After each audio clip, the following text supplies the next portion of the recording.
Hey everyone, welcome back to the channel. Today I will show you how to share Facebook Business Manager access. All you have to do is go to your business settings and go for Ads Manager.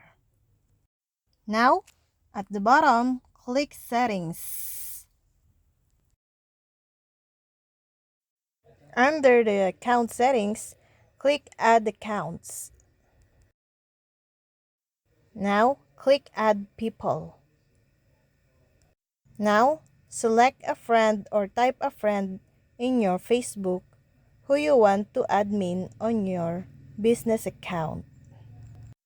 Again, in this side, Add Account Admin, click what role you want for him or her.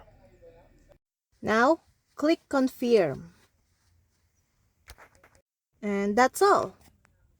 I hope this video helped you guys. For more videos, subscribe to our YouTube channel.